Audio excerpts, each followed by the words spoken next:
আচ্ছা, আসসালামু আলাইকুম। তাহলে আজকে আমাদের নতুন অধ্যায় সমন্বয় ও নিয়ন্ত্রণ। হ্যাঁ, আনুষ্ঠানিক তথ্য। তো আসলে সমন্বয় ও নিয়ন্ত্রণ জিনিসটা কি এটাকে একটু বুঝো। সমন্বয় বলতে এরকম বোঝায় যে তুমি ধরো সাইকেল চালানোর সময়, তো সাইকেল চালানোর সময় তুমি একই সাথে কিন্তু প্যাডেল ঘোরাচ্ছ, একই সাথে তুমি চোখ দিয়ে দেখছো কিছু আসছে কিনা, তাই না? একই সাথে বেল দিচ্ছ, তাই না? হঠাৎ মানুষ চলে আসলো, একই সাথে তুমি দুই ব্রেক চাপছো, তাই না? তাহলে এই যে একসাথে অনেকগুলো কাজ করার আমাদের শরীর যে করতে পারে, এই জিনিসটাকে বলা হয় যে সমন্বয়। সমন্বয় সাধন করা, মানে যেমন ধরো ফুটবল খেলাতেও কিন্তু একটা সমন্বয় আছে, যে ও ধরো ওখানে বল পাস দিকে আর ও আগে ওখানে পৌঁছে যাবে কত তুমি আটাত্তায়। তো এটাই হলো স্নায়বিক সমন্বয়, অর্থাৎ সমন্বয় মানেই হলো বোঝায় যে যখন একাধিক কাজ একসাথে সমন্বিত করে করা হয়, এটা হলো সমন্বয়। বুঝতে পারছো যে এটার সবচেয়ে বড় উদাহরণ আসলে গাড়ি, যে কোনো গাড়ি চালানোর ক্ষেত্রে এটা হয়। হোন্ডা চালানোর সময় একই কাহিনী হয় যে তুমি দেখতে দেখতে যাচ্ছ, হঠাৎ সামনে থেকে চলে আসছে, তুমি একই সাথে দেখলা ব্রেক, একই সাথে হাতের ব্রেক এবং পায়ের ব্রেক, তখন একটা কেমন যেন শরীরে এটা হচ্ছে যে ব্রেন যখন বুঝতে পারে না, হ্যাঁ, আকস্মিক কোনো ঘটনা ঘটলে ব্রেন বুঝতে পারে না কি নির্দেশনা দেবে। এই বুঝতে না পারলে তখন কিন্তু অ্যাক্সিডেন্টের সম্ভাবনা বেশি থাকে। তবে দূর থেকে যদি কোনো এরকম কোনো মানুষ হঠাৎ চলে আসে একটু দূরে, তাহলে কিন্তু সমন্বয়টা খুব সুন্দরভাবেই করতে পারে। কিন্তু আচমকা হয়ে গেলে এটা সমন্বয় করাটা খুব কঠিন হয়, তখন মানুষ কিন্তু উল্টা পাল্টা কাজ করে ফেলে, তখন অ্যাক্সিডেন্ট করে। হ্যাঁ, বুঝে উঠতে পারে না কি করবে। অনেকে আছে যে তখন হ্যান্ডেল এদিক সেদিক করতে খুব সাহস করে বলে দেয়, তাই না?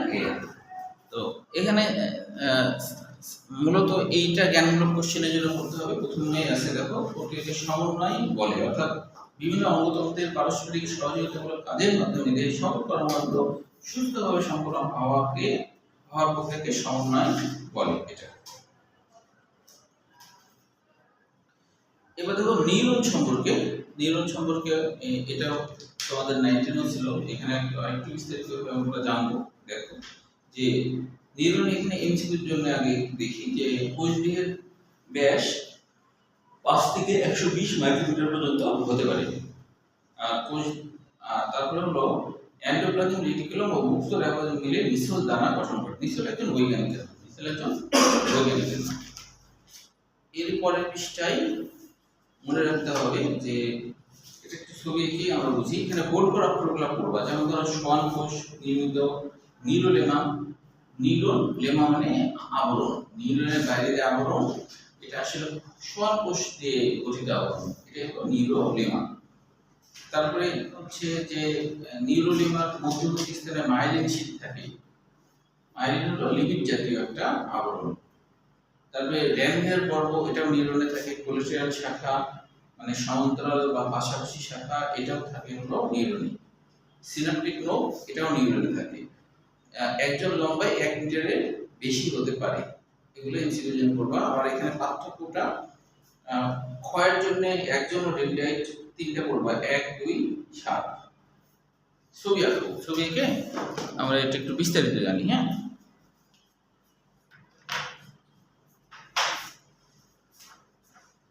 প্রথমে এখানে ধরো একটু এরকম করে একটু দাগ দিয়ে দিলাম লেভেল ঠিক রাখার জন্য, দাগ দিলাম। তারপরে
নিউক্লিয়াস,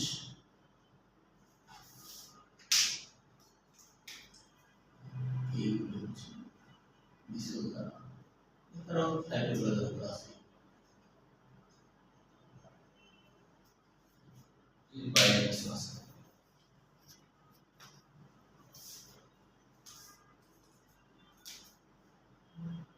তুমি কি নিজেরা পারো? দেখা যাচ্ছে না, দেখলেও হবে যদি পারো। এটা তো মনে হয় 9-এও ছিল না, 9 ছিল না, সংক্ষিপ্ত ছিল, এখানে একটু বিস্তারিত দিই।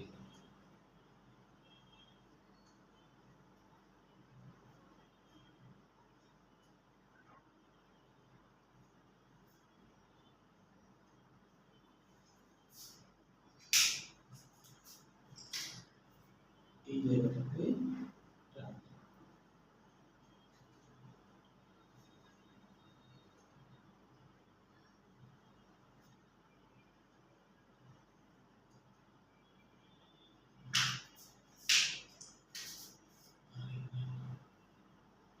সমাবেশ নিউক্লিয়াস, মৌলিক পারবাতে। আচ্ছা, এখন এই নিউক্লিয়াসটা তুমি এই পারে দিলে দিতে হবে না, হ্যাঁ, যেকোনো একটা নিচে একটা দেবে।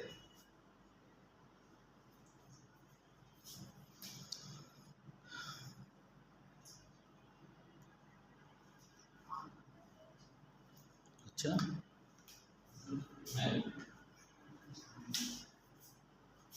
এটা আসলে ডেনড্রিয়ন বলা হয়, ডেনড্রিয়ন, ডেনড্রিয়ন, আর এটা হলো ডেনড্রাইট, ডেনড্রাইট, ডেনড্রাইট, হলো ডেনড্রাইট, মানে গোড়াটা ডেনড্রিয়ন, হ্যাঁ।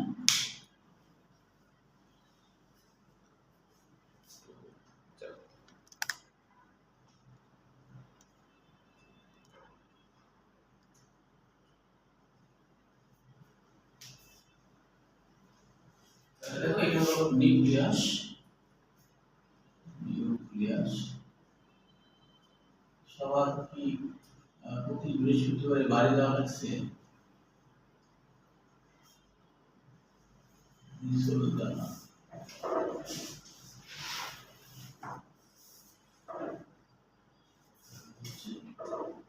সাইটোপ্লাজম,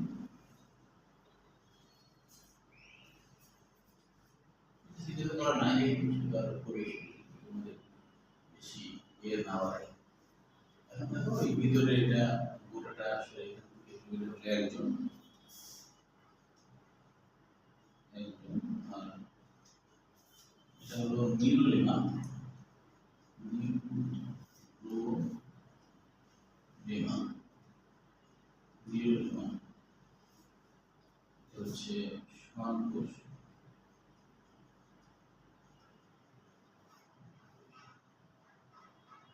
সিনাপটিক,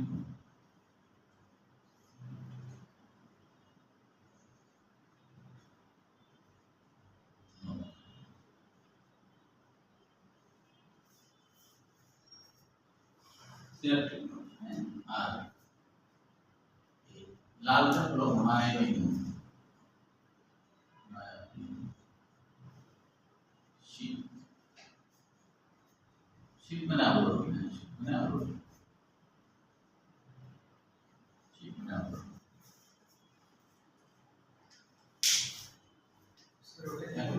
নিউক্লিয়াসের উপরে নিউক্লিয়াস, ডেনড্রিয়ন, এটা হলো ডেনড্রিয়ন, ডেনড্রিয়ন, ডেনড্রিয়ন। আচ্ছা, আর কিছু আছে যেমন এই পরপরে রেনবের পর্ব, রেন ই আর এর পর্ব। এছাড়াও এখানে আরেকটা জিনিস থাকে, কোলেটেরাল শাখা, নাম হলো কোলেটেরাল শাখা,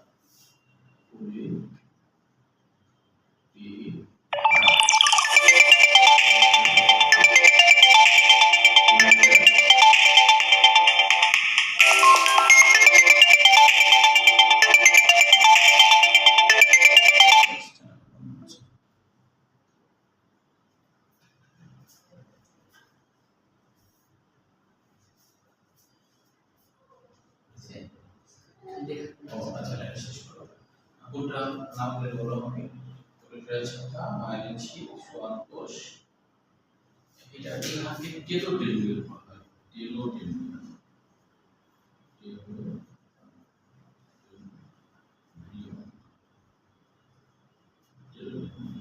ওটা কি লেখছে একদম শাখা না?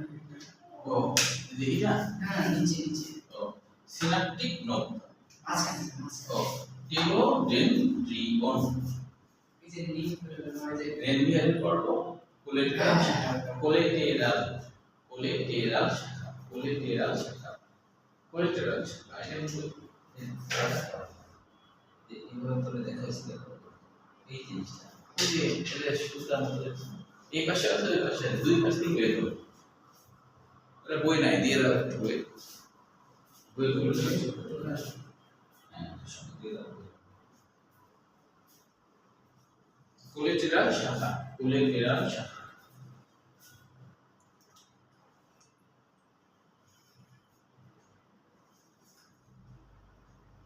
কোলেটেরাল শাখা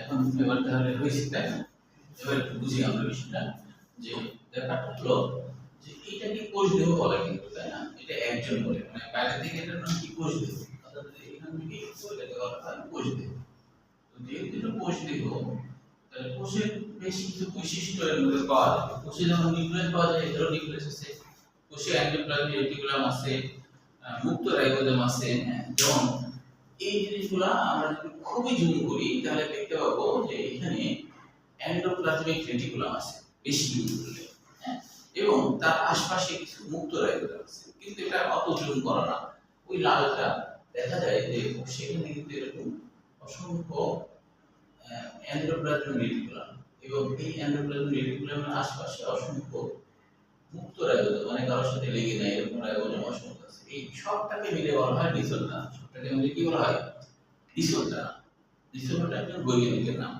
তিনি এটা আবিষ্কার করেছেন তাই তার নাম দিয়েছে হ্যাঁ তো এখন এর মধ্যে কিন্তু মাইটোকন্ড্রিয়া সহ আর অনেক উপাদান কোষে আমরা যা যা থাকে সব আছে হ্যাঁ আচ্ছা এখন কথা হলো এখানে কিন্তু সেন্ট্রিওলও আছে প্রাণী কোষটায় আচ্ছা তবে সেন্ট্রিওলটা নিষ্ক্রিয় মানে কাজ করে এখন এটা তো সাইটোপ্লাজম এই সাইটোপ্লাজম কিন্তু এর ভিতরেও আছে যে এইটুকুর মধ্যে এর ভিতরে এর মধ্যে সাইটোপ্লাজম আছে বুঝছো মানে সাইটোপ্লাজম যেদিকে ফাঁক পাইছে সব দিকে চলে গেছে সাইটোপ্লাজম হ্যাঁ আচ্ছা এখন এরকম নাম কেন হলো ডেনড্রাইট ডেনড্রাইট নাম হয়েছে যে ডেনড্রাইট মানে শাখা প্রশাখা আর ডেনড্রিয়ন মানে হলো ডাল ডাল মানে কাণ্ড